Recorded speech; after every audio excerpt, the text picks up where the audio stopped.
Welcome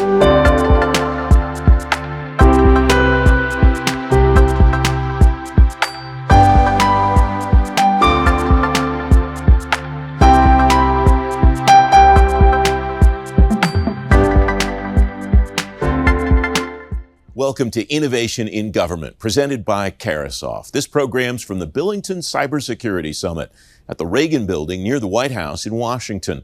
I'm your host, Francis Rose.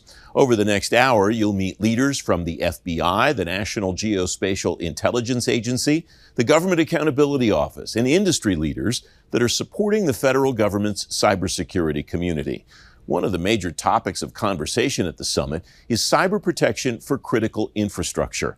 The first step in that discussion is defining the term. I asked Alex Whitworth, Director of Sales at Carasoft, who does what in defending critical infrastructure here and around the world. Super critical for our nation as a whole to protect critical infrastructure. You know, the Department of Defense has a massive role in protecting critical infrastructure. And a few things that DoD is doing and should be doing focused on critical infrastructure protection. One, there is a wealth of available technologies that are emerging into the market that have the capabilities, diverse capabilities for protecting critical infrastructure systems.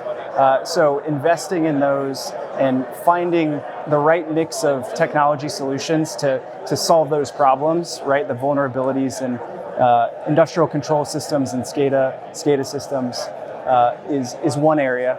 Another area that we see a lot of focus across the Department of Defense is in supply chain, right? So shoring up the security of the supply chain, you know, CMMC is a major effort of the DoD.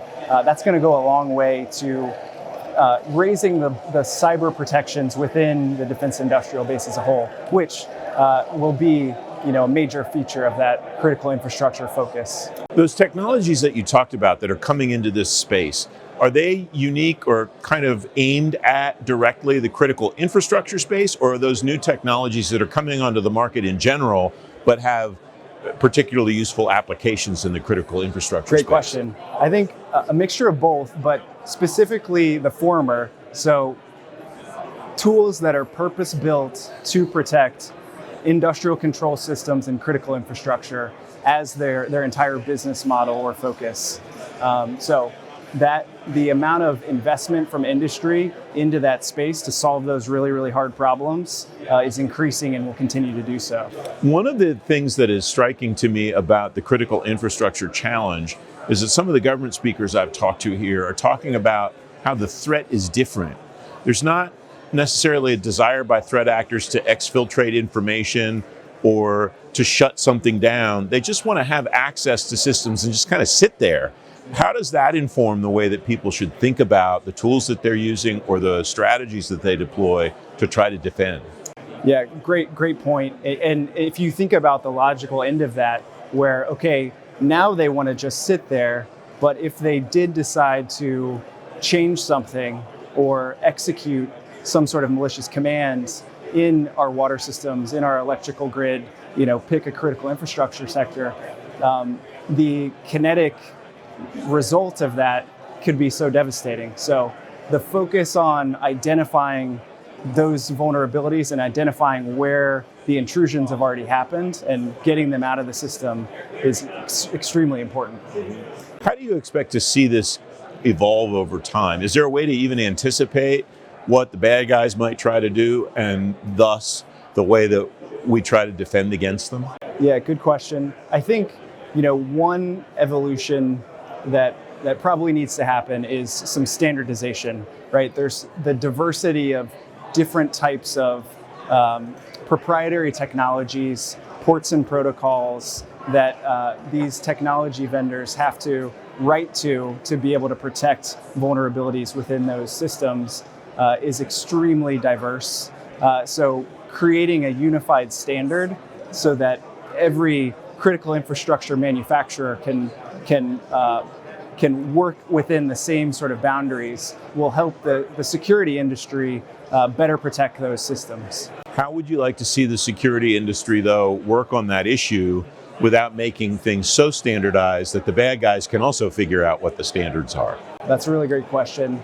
I think the collaboration among industry partners through things like the OT Cyber Coalition help advance those topics. So the more thoughtful collaboration between industry and government, I think the better solutions we'll find to those issues. What should government organizations do to figure out if they're doing it right? Is other than we haven't gotten attacked and we can't find anybody on our networks, or maybe those are just the most desirable goals. What are the end outcomes that people should be going for? Good question.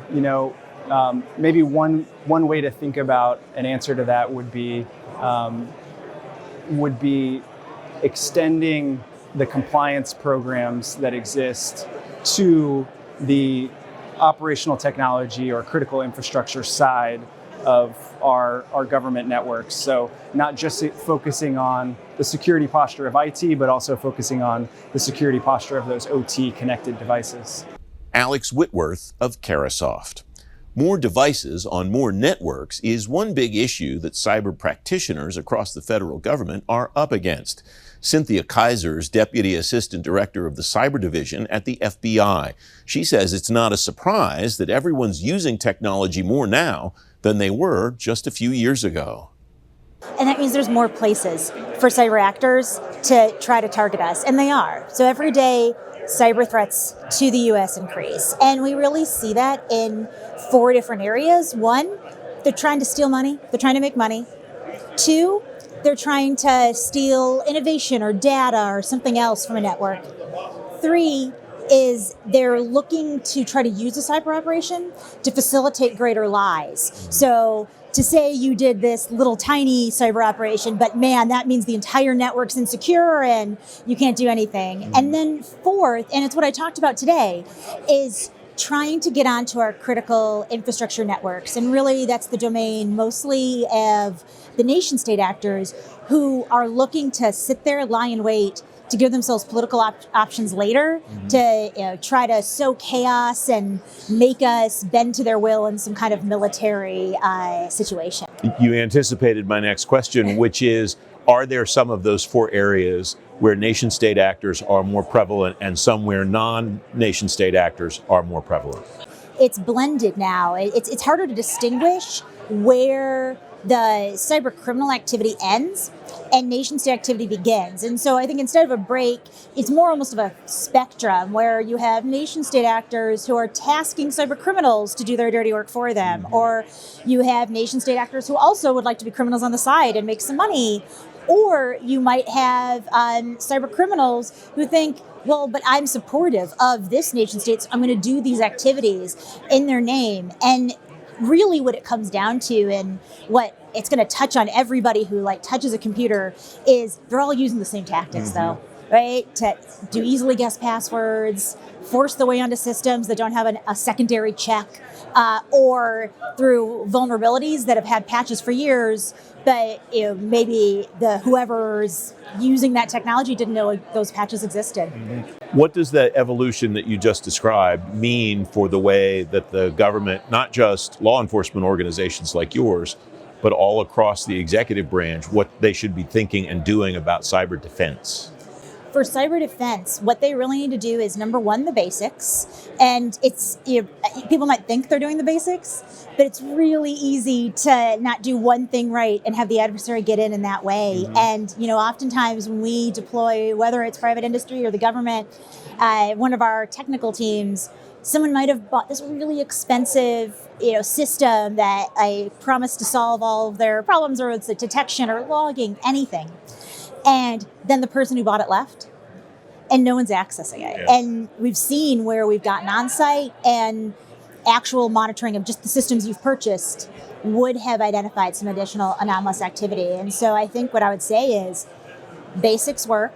And then if you see something weird, call FBI, call CISA, because we're the experts that can then swoop in and try to help address an issue if it arises. Is CISA your greatest partner inside the executive branch as far as cyber defense and cyber operations? As far as cyber defense, absolutely. Yeah. I couldn't think of a closer partner than DHS CISA. Our roles complement each other very well, where they're focused on defense of the network and we're focused on threat response, so identifying who's behind it and holding them accountable, but also conducting operations so they can't target us in the future.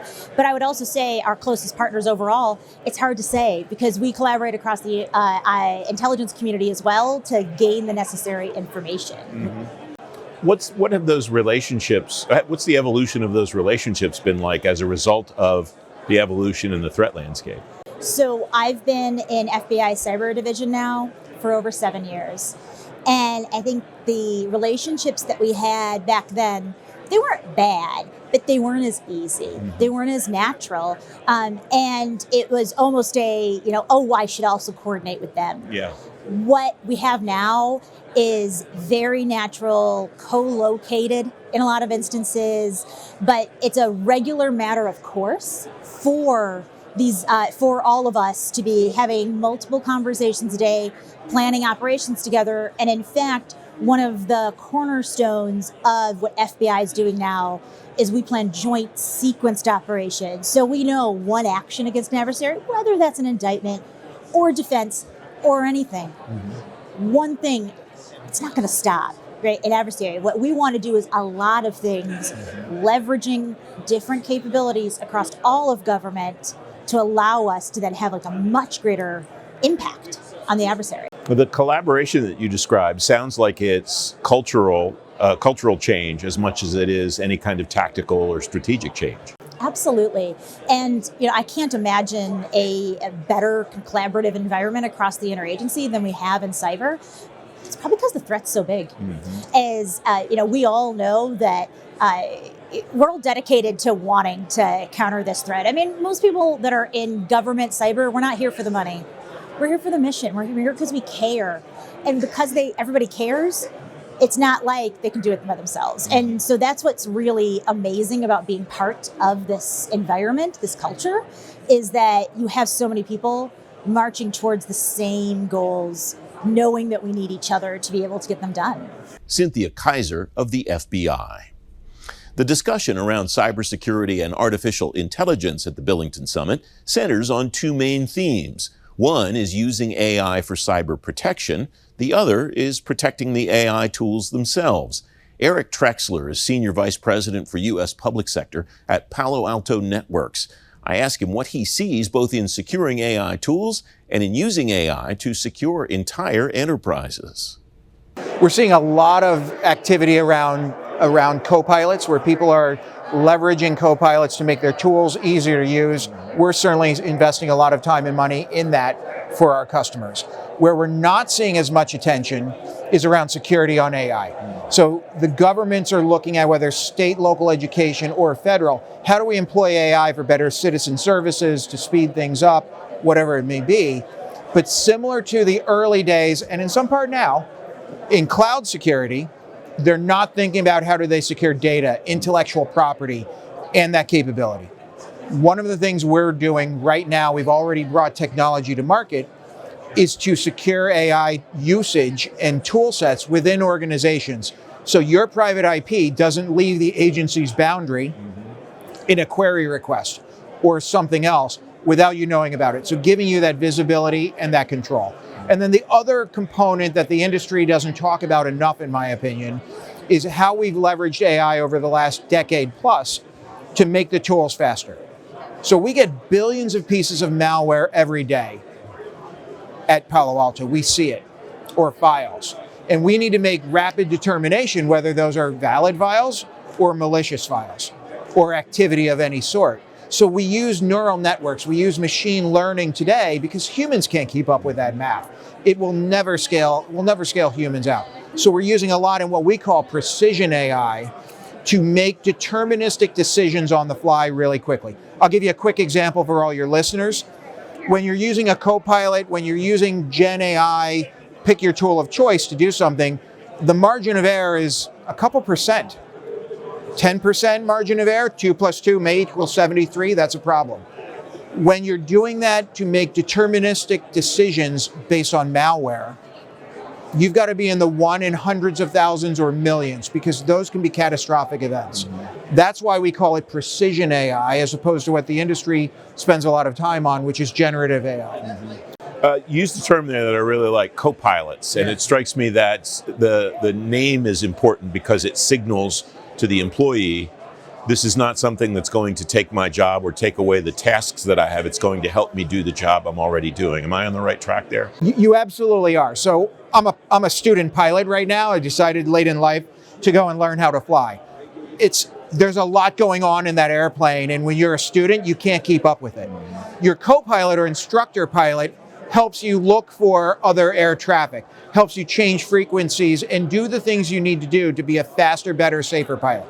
Same thing with co-pilots in technology. How can I ask a question? Maybe I don't need to be as skilled, which allows entry to a larger percentage of the workforce. How do I ask a question of this technology, this tool, and get an answer back that I need to do my job? Think of it as an enabler. A lot of times in the scientific era, we'll talk about human-machine teaming. It's really a partner with you. You see it in technology, you see it in flying. The military is bringing on board with drones. So a lot of cool stuff coming, really exciting in the world of AI and cybersecurity. All right, you alluded to something a moment ago that I think potentially is a little troubling, and that is that you would like to see more people paying more attention to data protection. Yes. What are the gaps that you see, and what would you like to see agencies do to close those gaps, Eric? So I think there are two things. One is awareness of risk around data. Is this piece of data valuable, and in what ways, and how do we protect it, versus this piece of data? So the first component would be a general understanding of risk within the organization, the agency. The second component I think we really need to drill down on is outcome-based security. Today we continue, 15 years after I've joined this cybersecurity industry full-time, we continue to buy tools and technologies and not fully understand the outcome that the business, the agency, the organization desires. So I will go buy a DLP tool or something else without understanding the risk involved in that data and why it's important, why it needs to be protected, and then how I do that in the construct of the defensive nature for the whole agency. Have you seen organizations on maybe a one-off basis break that cycle? And if so, how have they broken that cycle? What's the change in mindset? What's the change in culture, whatever, that's helped them to break that cycle? We have. It's more on the civilian side. It goes to what we call platformization, what most people in the industry recognize as consolidation in the security space. Today, the average customer has somewhere north of 35, 40, upwards of 100 in some cases, cybersecurity tools. It's impossible to integrate those all together in a cohesive outcome-based strategy today. So as we see zero trust theories and architectures coming on board, we're also seeing a consolidation of vendors in the space. Today, the federal government will spend about $26 billion on cybersecurity. About 90% of that goes to integration of technologies, deployment, creation, and the like, employee salaries and everything else. About 10% goes to the OEMs. We've got to do a much better job standardizing cybersecurity for our customers to drive to those outcomes.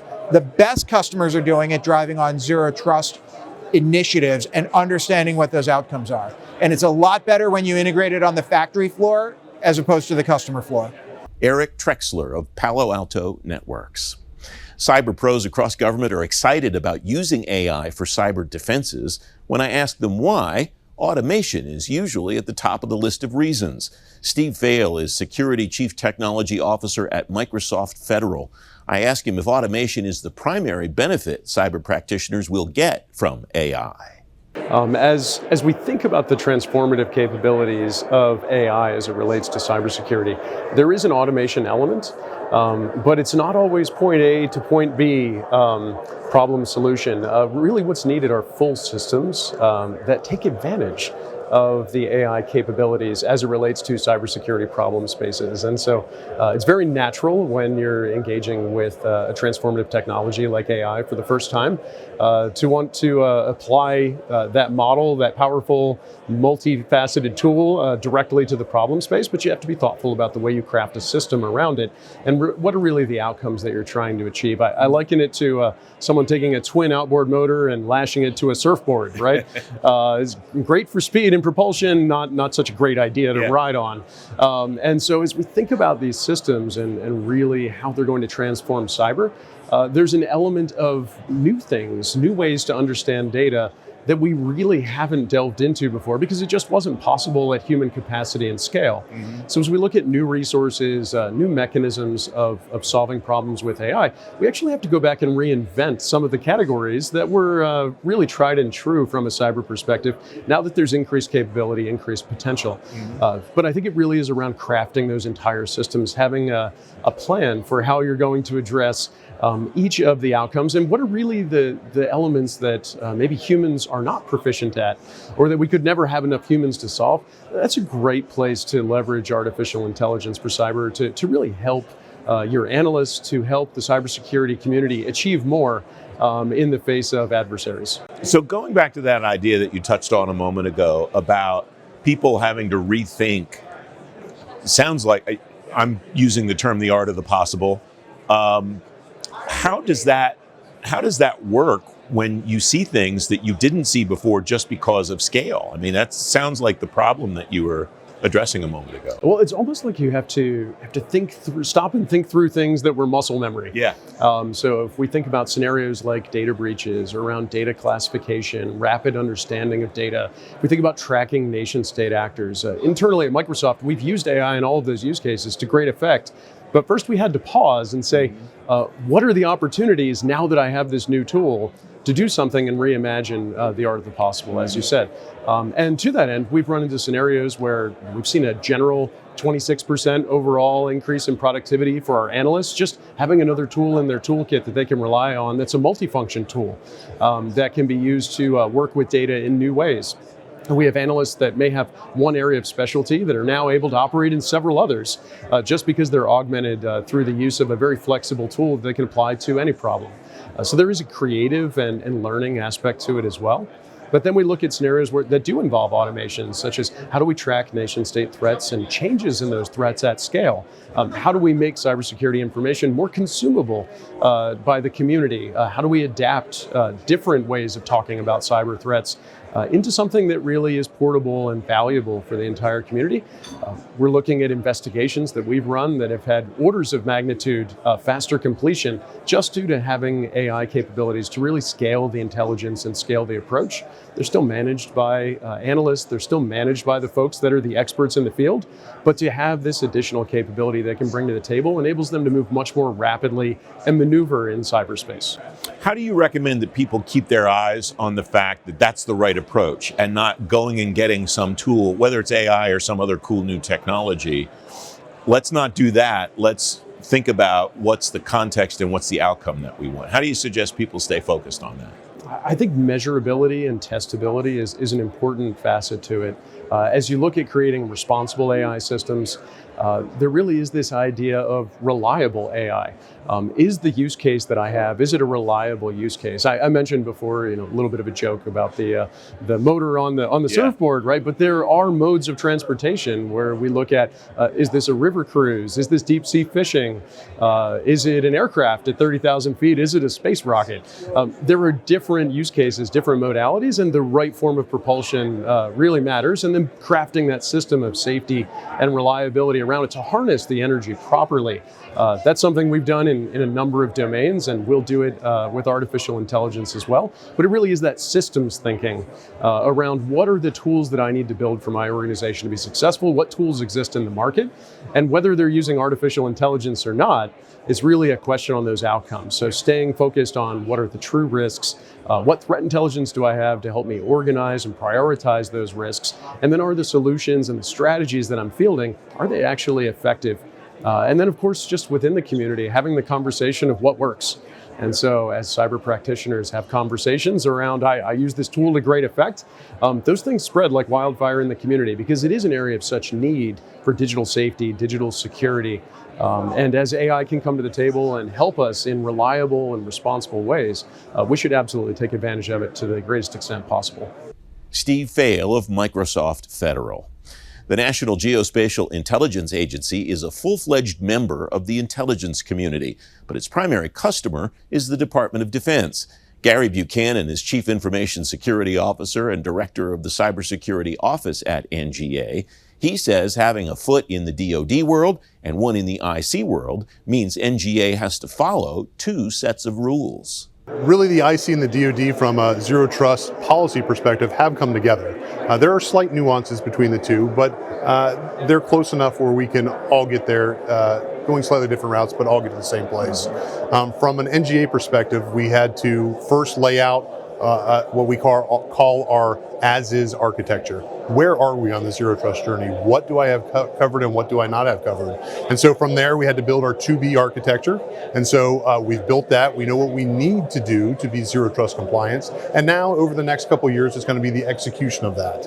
And so that execution is everything from micro-segmentation of our networks to tagging data, to changing the way we do access controls, to changing the way that we do identity management. So really, it's a large program that is definitely going to prove to put us in a better place when we're all done. What did you learn about what you had, and how does that inform the other steps that you just outlined? So that's a great question. What we learned was we had a lot more in place than we realized. We had pockets of goodness, and so there are parts of the agency that were almost completely zero trust compliant today, and there are parts that weren't, and there are parts that could be very easily and without a lot of money. And then there are parts that we have to build from the ground up. A fundamental part of zero trust is data and protecting that data. And where we're really weak was tagging what the data is. As you know, NGA has a lot of data. I mean, it is a lot.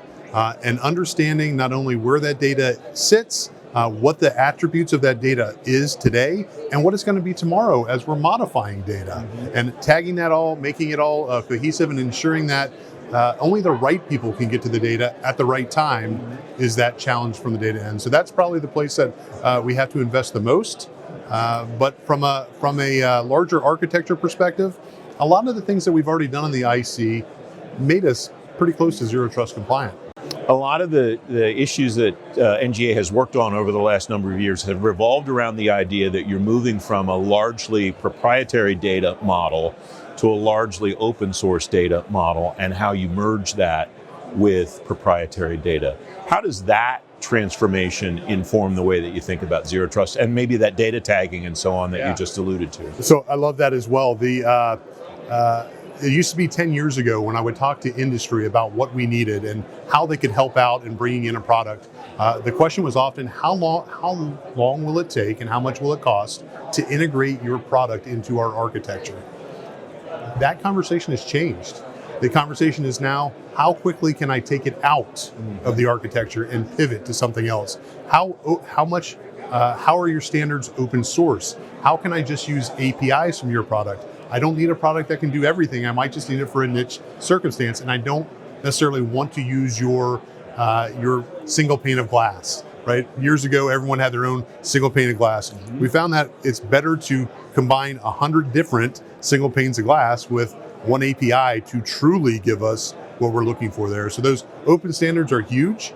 The commercial interaction and the industrial interaction is huge for us. We can't do it ourselves, and we count on our industry partners to help with that. How does industry respond to that? Because I would think, off the top of my head, my thought would be, well, we want to be able to sell this to you forever and ever and not for 10 minutes. That the response might not be great. Is that what you found, or was there a different response? No, what I've really found is most of our industry partners are committed to the mission. It's not about the dollars for them. It's about the United States of America. It's about making our defense industry strong, making the intelligence community strong. And so they're not concerned about the quick dollar. They're concerned about getting the mission right. And those are the partners that we love to be with. All right, you're here talking about disaster recovery on a panel. In what context do you define that term disaster recovery? Is it specifically a cyber disaster recovery that you're thinking about, or something more broad? It can be anything. It's comical is not the right word, but often now when things go bump in the night, the first person they call is me, right? Is there a cyber occurrence? And sometimes it is, and sometimes it's not. In the greater context, NGA as an agency has a unique view of disaster recovery, not only because we have to be responsible for our own, but also others. The role that we play in this world with providing FEMA, providing first responders, firefighters, police officers, folks all over the world in the event of a natural disaster with data. And the data has to be timely, it has to be accurate, it has to be forward facing. So I'm worried about, we're concerned about disaster recovery from the aspect of the country as a whole, as well as to our agency. And really that's two different ways to look at it. From a internal point of view with NGA, I'm concerned about the availability of data, the integrity of data, and the confidentiality of the data at all times. And so really what that means is I have to ensure that we have more than just in days of yesteryear, we talk about a hot backup site. Now I have to talk about the resiliency of it. And it's not a matter of saying, oh, I put it in the cloud being some magic place. You realize the cloud is just someone else's data center. Yeah. And so when we say it's safe because it's in the cloud, and I happen to be at NGA in Springfield, Virginia, that doesn't mean that it's safe because it's in the cloud. That cloud could be in a place where there's a hurricane going on, or a tornado, or a fire, or any type of natural disaster. So as I focus on it from a cybersecurity lens, I have to go, it's more than just where the data is, it's how I have resiliency with it. So cloud's great, on-prem, I have to have forward-facing data, because there's times that resiliency is not based on, or the continuity planning is not based on a fire or a natural disaster. It may be based on a cut communication line, whether it's a terrestrial communication line or a satellite-based communication.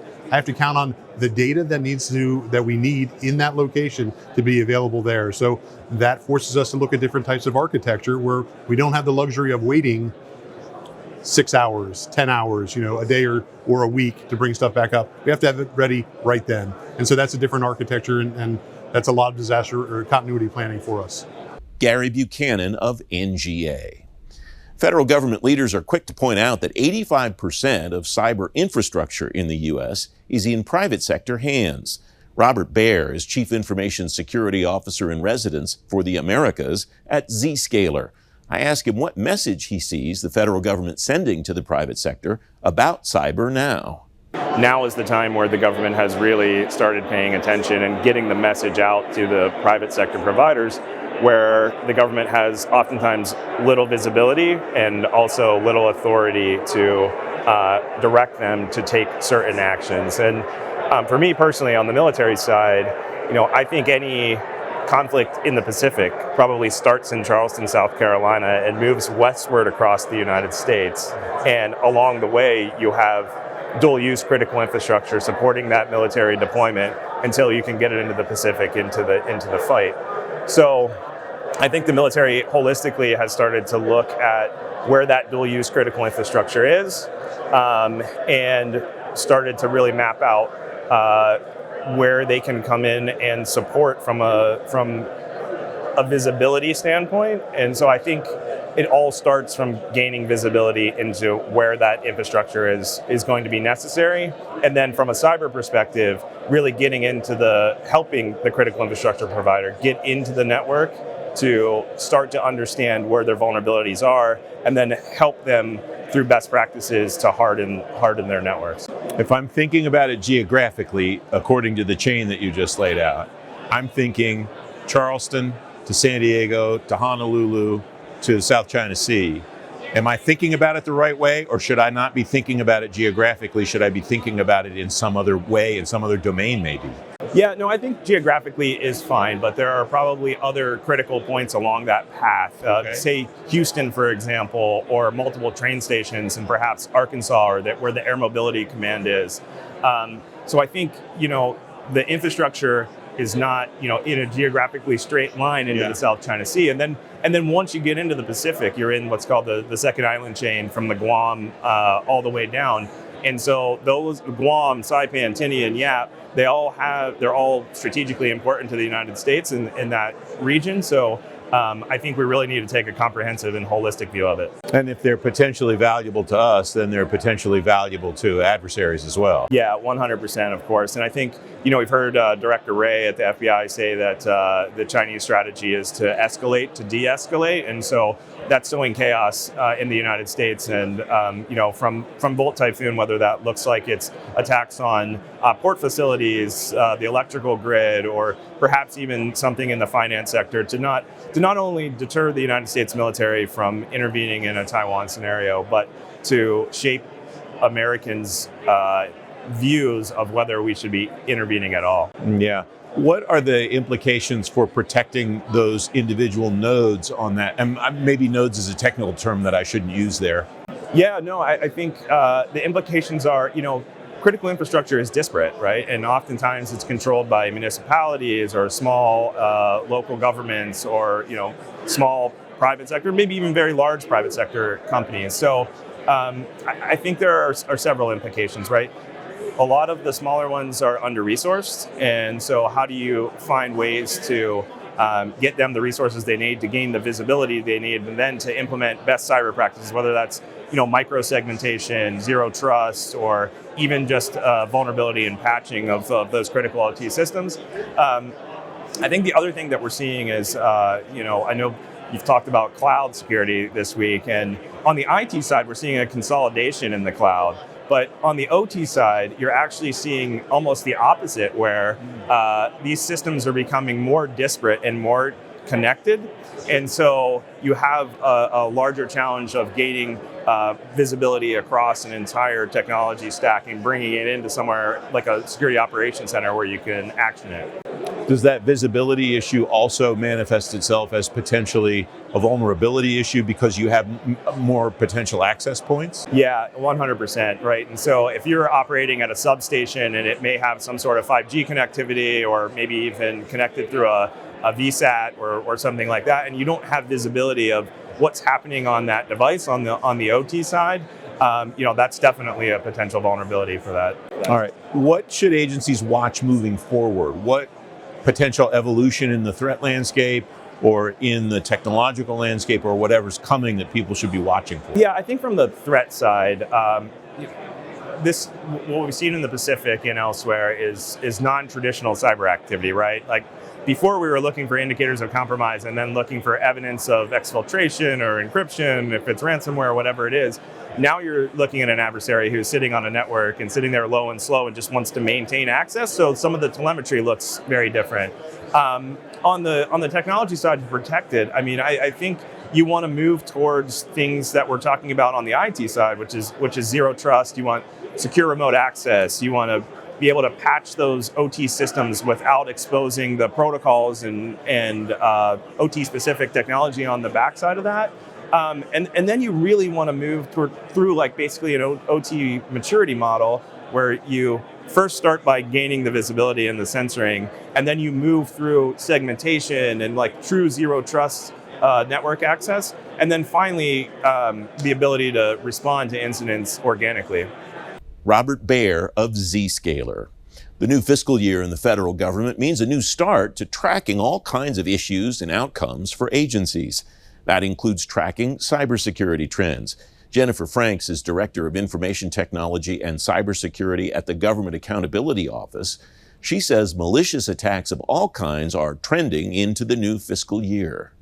We have really been on the brink of responding to and trying to recover from a cascade of evolving threats from around the globe, and more so than previous years.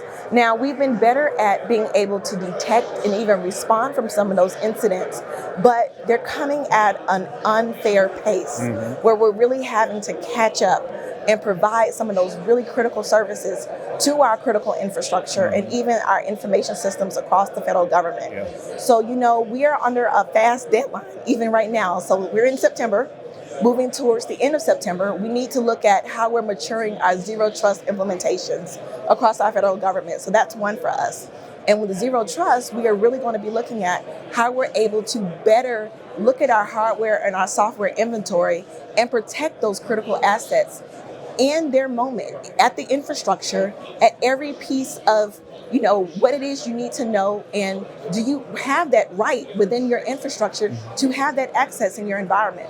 We're also going to be looking at the AI adoptions across the federal agencies, and a lot of the federal agencies are adopting AI strategists and chief AI officers, and then implementing and deploying AI tools and technologies, but we can't negate the cybersecurity risk and even the privacy controls for safeguarding that information that is going to be implemented in those tools. So we're going to have to stay abreast on that. We're going to have to really looking at the identity management services, really logging in and really looking at how we're identifying who has a need to know and the access controls that are with all of those different opportunities for us to really be a little bit more proactive instead of reactive, because the hits just keep coming, Regarding Zero Trust, how much of the work that you and your colleagues at GAO are doing on Zero Trust revolves around how agencies are doing at meeting deadlines in the executive order, and how much of it revolves around the actual tools and techniques that they're using and the effectiveness that they're finding by putting those things into place? It's a good question. It really depends on the ask from Congress. I have about a 50-50 split of ask. I have some asks that are really asking us. My colleague Marisol did a review looking at the cybersecurity executive order, and her ask really looks at the metric of where you are in your policies and procedures of really formalizing that plan and those models for maturing your information security programs for being able to implement your zero trust strategies. Whereas some of my products are actually going in and looking at your tools and your technologies and actually testing some of your security controls for how you're actually being able to actually strengthen your environments for your zero trust principles. What's your sense of how those two things are syncing? Because you go all the way back to the implementation of FISMA in the early 2000s, and this is something that CIOs have been concerned about for years, is that I can do all of the things that I'm supposed to do for compliance and still not know over here that I'm actually more secure than I was when I started. How are you seeing those two things match up? It goes back to that old GAO title you see in a lot of our reports, like progress made, actions remain. Still work to be done. Still work to be done. Yeah. And a lot of the times that is because oftentimes those that are drafting and establishing the policies, and then those that are implementing the tools and technologies, the offices don't sync. And that's a work in progress. And even with zero trust as the implementation, there's no 0 day of saying, okay, we're finalized, we're ready to go, it's done, finished. No, it's a continually evolving process. So it's an education culture change as well. So we're going to have to really be more connected and drive some of the institutional processes from the top down of organizations and really just change the business model of how we've been conducting some of those strategies. So we're seeing some disconnection, and we're going to just have to strengthen that as we move forward. And a lot of that, as we strengthen, will help us to be able to better detect some of those malicious activities that are happening on our networks, which will help us to be able to respond and to recover faster from all those cyber vulnerabilities that are impacting us daily. One of the most high-profile things that you and your colleagues do is release the high-risk list. What's your sense of what organizations across government are doing in the cyber area to either get off, stay off, or avoid getting on in the first place the high-risk list regarding cyber issues? So that's a difficult question, because I also do the work for the FISMA reporting. And I see the scores come in and out. I get the reports. I even got some reports in just yesterday from federal agencies. And they have to report to Congress how well they're doing in cyber and their metrics across their organizations. And cyber, unfortunately, likely holistically will not be leaving the high-risk list anytime soon. But what federal agencies are doing, we do look at them individually, because everybody's story is individual, even though we kind of look at the totality of what the federal government is doing, and we think cyber is just not as cohesively protective as it could be. But all federal agencies, USAID, for example, has been having a very successful FISMA passing score for quite some time. And when talking with their CIO and even their CISO, there are some things that they're doing organizationally within their culture to listen to the IT specialists and the architects from the network engineering side, and even the security specialists to look at the network and figure out what they can do to be more proactive in that environment to make sure things are secure, not just looking at the policies, procedures, but looking at the security of their environment. What's really impacting some of the bigger organizations is the decentralization of them. We have the NASAs and the DODs or the HHSs where their organizations are so large, they're so decentralized. It's often very hard to really have a good grasp as to what's happening across those very large networks. But what's really been helpful is the vast organization with CISA and the information sharing practices, and even communication from ONCD to really drive some coordination efforts and even collaborating across the CIO and CISO communities for us to be really better at sharing what's happening in our environment so that we can strengthen our protection. We have about a minute left. Jason Gray, the CIO at AID, was here during this conference and talking about the endpoints issue that he has, that he has people all over the world in almost a DoD type environment with end users everywhere around the globe. Is that agency big enough where what the success that you talked about him having is something that our other agencies could borrow from, could learn from to apply, given the challenges that other agencies have and that he seems to be able to be meeting? I believe so, but it's all about a conversation. And what we're seeing is oftentimes everyone's so busy. There's always a new vulnerability, always a new attack. There's always a new directive and a policy and an executive order that we're following, and everybody stays in their own silos. But if we just talk a little bit more and figure out what's working for you and how can we implement what's working for you into our own environments, it could be helpful. Jennifer Franks of GAO. Federal CIOs in recent years have trained a lot of effort and budget on retiring technical debt. Several agencies have come pretty close to finishing or have finished the job. Jim Coyle is U.S. Public Sector Chief Technology Officer at Lookout. He says technical debt's driven a lot of decisions across government. There's been a lot of tech debt that's been built up over the years. There's been a lot of deployments that solve certain challenges of 5-10 years ago. And some of those challenges and some of those reasons still hold true today. But now we start to look at, well, what innovations have been around over the last decade? And I think some of the challenges that we're faced today, especially around data, is, well, what data do I have? Where does it reside and who's accessing that data? And more importantly, do my controls that I've purchased, are they allowing me to have certain controls over those various different data sets? And I think that's kind of one of the big missing links today. And so when we talk about cloud security, we talk about data security, one of the challenges that I definitely see is how do we resolve the tech debt that is now in place, while also safeguarding national security, safeguarding that sensitive data, but also getting that insight and understanding of the various data sets that exist. Again, who's got access to it? What data do I have? Where is it even stored? And I think that's really the key piece that agencies need to focus on. I think one of the things that's encouraging about that is that just about every conversation I have about architecture with a federal CIO, the topic of technical debt comes up. So they're at least aware that this is something I need to deal with. And in many cases, it's something that I am already dealing with. Absolutely. And, for us vendors, it's easier said than done, right? Like we don't have to manage, their budgets and their level of technical debt. And so, dealing with technical debt is, a massive challenge and massive undertaking in itself. But the good news is, at least from a, private-public sector relationship, we are there to help. And so, when these folks, are looking to help solve those challenges, they can rely on us to, provide some insight.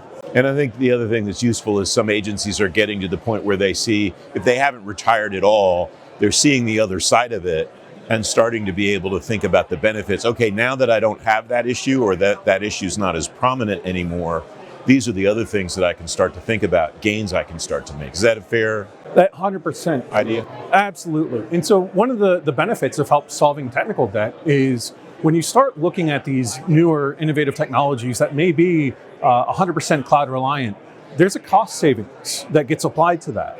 And sometimes it's a significant savings as opposed to some of the more legacy-oriented infrastructure that's in place today. And so when you start moving into that world of cost savings, where else can you apply that? Because now you can start taking on the challenge of the other larger technical debt aspects of the environment. Or maybe it's a people problem you're trying to solve, but you weren't able to solve it before. But getting that innovative, technology in place certainly will help with that. Another thing I wanted to ask you about is the idea of data security versus cloud security.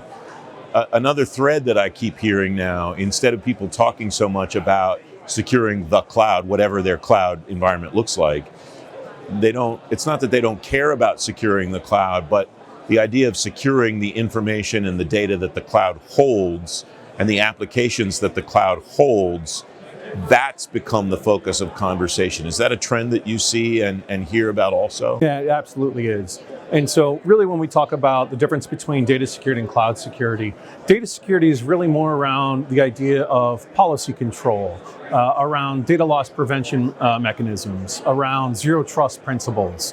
When we talk about cloud security, we're really talking about certain configurations that enable access into these various different environments. Is it from a trusted source? Is it a computer that you manage? Or is it a device that you don't manage? Maybe it's a mobile device that they're trying to access that cloud resource. And then you also have other things like GRC, right? Your risk and compliance teams and your governance teams, how do they play in safeguarding these cloud environments that allow the data to be there? Well, how does one measure success in this area? How does one know at least we're on the right track, or maybe we need to revisit, maybe we need to rethink our positions? Yeah, that's a really tough question. And I do think that's going to be dependent on not only the agency and what their mission is, but also I think a level of success is when we as a nation, from a national security perspective, make it to a point where it is far tougher for an adversary to gain access into that sensitive information, to where it causes a lot of challenges for them as a nation to try to gain access into that sensitive information. That, I would say, is an overarching level of success, but I think from a mission standpoint, per agency, being able to provide, highly secured capabilities, that can stand the test of time, but also help other challenges like technical debt, like people, right, process, and yet still being able to provide a capability to their mission partners. Jim Coyle of Lookout. I told you earlier about the intersection of AI and cyber that leaders across government and industry are studying. Chris Townsend is Vice President of Public Sector at Elastic. He says 3 things are happening at the intersection of defensive cyber and AI. So the first is we've always had machine learning and AI to detect new threats and new vulnerabilities, and looking at patterns and heuristics in data to predict what the new vulnerability is and what the new attacks are. So identify the next zero-day threat, if you will, by using some intelligence in ML and AI. The really exciting things, and these are new, we just announced one of these capabilities at Black Hat, we announced the other one at RSA, so these are both new this year. The first is a capability we call AI Assistant. And increasingly, we're seeing a lot of folks, there's a lot of transition right now in the SIEM space, so we're seeing a lot of folks moving off of their legacy security event management systems and over to Elastic or over to more threat hunting. And everybody's realized that cyber's a data problem, right? So data platform is really important. But in doing that, there's a learning curve. And being able to translate maybe how you did a query in your old system to the new system, you can use AI to do that. Just like you use AI to translate any other language, you can use it to translate query languages. And also, the really cool thing is you can help it accelerate the skill set of a new security operator. So if somebody comes into a security operating environment, they're new, they're ramping up, they see a potential threat, they can type it into AI Assistant, and it will tell them not only what the threat is, what it impacts, but how to remediate that threat. So it really shortens the learning curve. But this is a really, really cool thing that we just came out with at Black Hat. And this is called Attack Discovery. And I think this is going to be a game changer for cybersecurity. So what Attack Discovery does is it uses a large language model, and we input things like the MITRE ATT&CK framework or your own internal playbook into the large language model. Then when the cyber operator comes in the morning and they have a whole list of events, right? That they have to sort through and figure out, hey, what are the most priorities that I have to focus on? What is my environment most vulnerable to? And what should I work on? And then what correlates with other potential threats? And how could this impact my environment? And then how do I remediate those? And how do I generate tickets? With our attack discovery solution with the large language model, you put all of those events into the large language model, and it will prioritize those threats and prioritize how you should respond to those threats based on your unique environment, your playbooks, minor attack framework, any other data that you load in. So it really improves the efficiency and the efficacy of your cyber operators dramatically. So, you think no one has enough resources to bring in the number of cyber operators they need, right? Everybody's short-staffed. This really improves the efficiency of your existing cyber operator staff, helps them remediate threats more quickly, prioritize more effectively, and overall improves the security posture of your environment while reducing your cybersecurity costs and improving efficiency. So really cool stuff that we're doing with AI. What should agencies be thinking about now about how they're using artificial intelligence in their cyber operations, cyber defenses in particular? Yeah, so again, along that same line, large language models and generative AI are really helping us revolutionize how to address and prioritize threats, how to identify threats, and how to remediate those threats quickly. Again, if you think about the life of a cyber operator and all the work they have to do in researching a new threat or researching a known threat, and what is their organization most vulnerable to, how do I prioritize that, and how to remediate it? If you can have generative AI automate a lot of that response, it really shortens the time to address the vulnerability in the kill chain and stop that threat from impacting your environment. So it improves the security posture and also improves the efficiency of your operation. Another kind of conundrum that agencies find themselves in is they're introducing these AI tools into their chains, and they've got to secure those tools as well. What's that? That's kind of a chicken and egg problem, I guess. Yeah, 100%. So, at Elastic, we have a capability called Retrieval Augmented Generation, RAG. I'm sure you're familiar with that. And that's one of the biggest challenges with any of the large language models is how do you make sure the data is relevant, accurate, and secure, right? And you need a vector search platform that allows you to vectorize the data, allows you to make sure it's secure, and also make sure it's accurate, right? Because you don't want hallucinations from a generative AI model in your cyber environment. Elastic has what we call our Elasticsearch Relevance Engine that allows you to feed just the data that model needs to understand so it doesn't hallucinate, gives you accurate data, and we allow all of our security parameters, not a field level security, access level security. We provide all of the security around the model itself as well. Chris Townsend of Elastic. Thanks for joining me for this Innovation in Government program presented by Carahsoft from the Billington CyberSecurity Summit. If you missed any part of this program, you can watch the show in its entirety on our website at fedgovtoday.com or the FedGov Today YouTube channel. And don't miss FedGov Today TV every Sunday morning at 10:30 on ABC 7 in the DC area or on the FedGov Today YouTube channel. I'm Francis Rose. Thanks very much for watching.